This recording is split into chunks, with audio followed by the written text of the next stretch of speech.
ఈ స్వీట్‌ని గుర్తుపట్టారా? చాలా మంది దీనిని పంచదారతో చేస్తుంటారు. కానీ ఈరోజు మన కిచెన్‌లో మనం పంచదార వాడుకోకుండా చాలా రుచిగా, హెల్తీగా తయారు చేయబోతున్నాం. ఇది వేయడం వల్ల ఆరోగ్యానికి కూడా చాలా మంచిది. పాతకాల పద్ధతిలో అమ్మమ్మలు చేసే ఈ అసలైన రుచిని ఈరోజు నేను మీకు చూపించబోతున్నా. మరి ఇంకెందుకు ఆలస్యం వీడియోని చివరి దాకా చూడండి. మన ట్రెడిషనల్ వంటకాన్ని మరొక్కసారి నేను చేసిన పద్ధతిలో ట్రై చేయండి. చాలా క్రిస్పీగా చాలా బాగుంటాయి. దీనికోసం ముందుగా ఒక బౌల్ తీసుకొని అందులోకి ఏదైనా ఒక కప్పు తీసుకొని ఆ కప్పు కొలతతో చిరోటి రవ్వను వేయండి.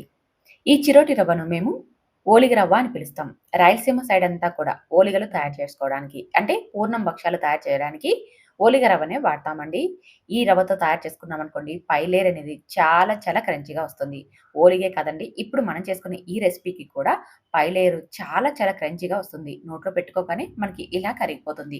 అదే మనం గోధుమ పిండితో, మైదాతో తయారు చేసుకున్నామంటే పై లేయర్ అనేది చాలా హార్డ్‌గా ఉంటుంది. ఒక్కసారి మీరు ఈ రవ్వతో తయారు చేసుకొని తిని చూడండి, చాలా బాగుంటాయి. ఇప్పుడు మనం ఒక కప్పు రవ్వను తీసుకున్నాం కదా! అదే కప్పుతో హాఫ్ కప్పు మైదాను వేసేసుకోవాలి. మీరు మైదా బదులు గోధుమ పిండినైనా వాడొచ్చు. కాకపోతే మనమైతే రవ్వను ఖచ్చితంగా వాడాలి. తర్వాత ఇందులోకి ఒక స్పూన్ చక్కెరని వేయండి. చక్కెర వేయడం వల్ల రుచి బాగుంటాయి. అలాగే పైన లేయర్ రంగు కూడా మంచిగా వచ్చేస్తుంది. చిటికెడు ఉప్పును కూడా వేసేసుకోండి. తర్వాత ఇందులోకి నూనె కానీ లేదా నెయ్యిని కానీ వేసేసుకొని ఈ పిండిలో అంతా బాగా కలిసేలాగా కలపండి. ఇలా పిండిలోకి నెయ్యి వేసి కలపడం వల్ల గుల్లగా వస్తాయండి. అందుకనే కొద్దిగా నూనెని కానీ, నెయ్యిని కానీ వేసి పిండిలో బాగా కలిపి తర్వాత కొద్దిగా నీళ్ళని వేసుకుంటూ మనం చపాతీ ముద్దని ఎలా అయితే సాఫ్ట్‌గా తడుపుకుంటామో అదే విధంగా తడపండి. అలా తడిపాక మరొక 10 నిమిషాల పాటు చేత్తో పిండిని మెత్తగా చేయండి. రవ్వ కాస్త మెత్తగా అవ్వాలి కదండీ! అందుకని చేత్తో 10 నిమిషాల పాటు బాగా మర్దన చేశామంటే పిండి అనేది చాలా సాఫ్ట్‌గా తయారైపోతుంది. చూడండి పిండి ఎంత సాఫ్ట్‌గా ఉందో. ఈ విధంగా సాఫ్ట్‌గా అయిపోయాక కొద్దిగా నూనెను అప్లై చేయండి. పిండి ముద్ద పై లేయర్ అనేది ఆరిపోకుండా మనకి బాగా మెత్తగా అయిపోతుంది. తర్వాత మూత పెట్టి కొద్దిసేపు పక్కనుంచండి.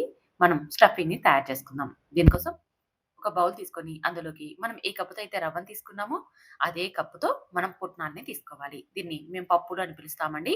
ఈ పప్పుల్ని కొలతగా తీసుకోవాలి అంటే కేజీ లెక్కనైతే హాఫ్ కేజీ రవ్వకి హాఫ్ కేజీ పప్పులైతే పర్ఫెక్ట్‌గా సరిపోతాయి. హాఫ్ కేజీ పప్పులు మనకి 1:30 బౌల్ అవుతాయన్నమాట. పప్పులు ఎక్కువగా తూకంలో వస్తాయి కాబట్టి 1:30 కప్పు పప్పులకి 1 కప్పు బెల్లం తురుము వేసుకున్నామనుకోండి స్వీటు పర్ఫెక్ట్‌గా సరిపోతుంది. ఇందులోకి నేను ఒక 10 దాకా ఇలాచీని వేశాను.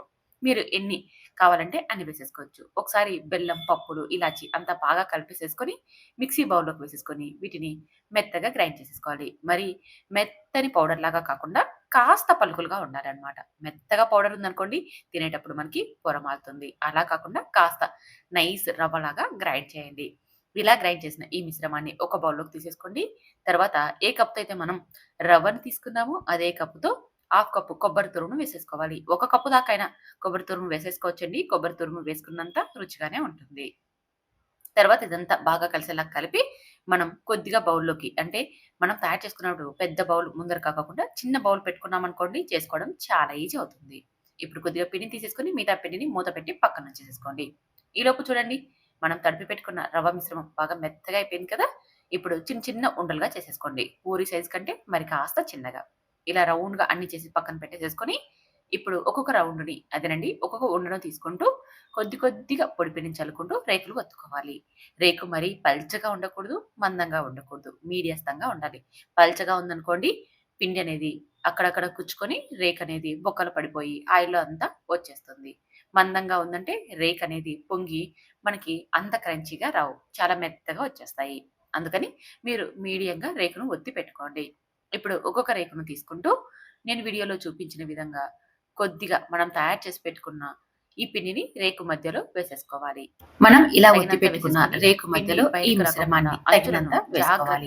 పిండి బయటకు రాకుండా అంచులను జాగ్రత్తగా ఒత్తుకోవాలి. ఇక్కడ వీడియోలో చూడండి ఇలా చేయడం వల్ల కజ్జికాయలు లోపల ఉన్న పొడి పిండి నూనెలోకి రాకుండా అందుకని మీరు ఇదే విధంగా రేకును ఒత్తేటప్పుడు గట్టిగా నొక్కుతూ వెలసాయంతో బాగా మనం రెండు చివర్లని అతికించుకోవాలి. మీరు ఇలా ఆయన తయారు చేసేసుకోవచ్చు. లేదంటే ఇక్కడ వేలితో గట్టిగా నొక్కేసేసి రెండు అంచులు కజ్జికాయల్ని రేకును తర్వాత మనం ఫోర్క్‌తో ఫ్లోర్ డిజైన్ పైన చేసేసుకోవచ్చనమాట. ఉంచేసేసుకొని, పిన్నీలు ఫోర్క్‌తో మనం వేసేసి ఇలా గట్టిగా ఇలా ప్రెస్ చేయడం హోల్డ్ వల్ల చేసేసుకొని, మనకు రేకులు పైన అనేది ఫోర్క్‌తో కానీ విడిపడకుండా లేదా వేళ్ళతో 2 గాని కూడా గట్టిగా బాగా నొక్కేసామంటే మనకి అతుక్కొని పోతాయి. కజ్జికాయ రెడీ డిజైన్ అయిపోతుంది. వస్తుంది. మీకు ఈ అలాగే 2 విధానాల్లో మనకి 2 అంచులు ఏది కూడా ఈజీగా బాగా అనిపిస్తే అలా అతుక్కుంటాయి. తయారు మీరు చేసేసుకోండి. ఇలా కావాలంటే ఇలా తయారు చేసేసుకోవచ్చు. లేదనుకోండి నేను ముందు చూపించిన విధంగా అయినా తయారు చేసేసుకోవచ్చు. ఇలాగే మొత్తం అన్ని తయారు చేసేసుకొని ఒక ప్లేట్‌లోకి తీసేసుకోండి.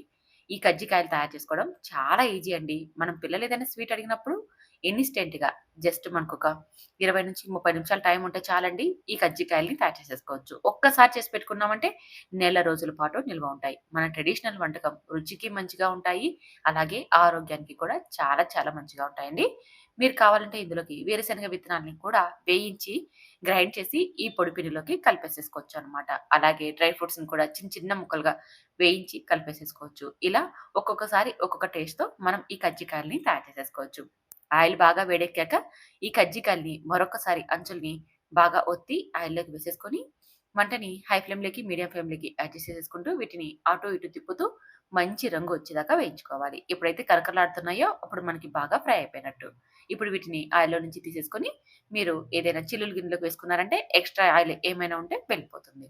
ఇలాగే అన్నిటిని ఆయిల్‌లో డీప్ ఫ్రై చేసి తీసేసుకోవడమే. చూసారుగా ఎంత బాగా ఉన్నాయో? అంతే కాదండి తినేటప్పుడు మనకి చాలా చాలా క్రంచీగా ఉంటాయి. మీరు గోధుమ పిండితో తయారు చేసుకున్న వాటికి, ఈ రవ్వతో తయారు చేసుకున్న వాటికి చాలా డిఫరెంట్ ఉంటుందండి టేస్ట్. అలాగే పంచదార బదులు మనం బెల్లం వాడాం కదా! బెల్లం అనేది వేడికి మెల్ట్ అయ్యి పిండిలో కలిసిపోయి తింటుంటే ఇంకా 4 తినాలనిపిస్తుంది. అంత రుచిగా ఉంటాయి. మరి ఒక్కసారి ఈ బెల్లం కజ్జికాయలని తయారు చేయండి. తయారు చేసుకొని టేస్ట్ చేసి ఎలా వచ్చాయో కామెంట్ చేయండి. నచ్చితే ఈ రెసిపీని మీ ఫ్రెండ్స్, ఫ్యామిలీ మెంబర్‌కి కూడా షేర్ చేయండి. ఇలాంటి ట్రెడిషనల్ వంటకాల కోసం మన ఛానెల్‌ని సబ్స్క్రైబ్ చేసుకోండి. Thank you for watching.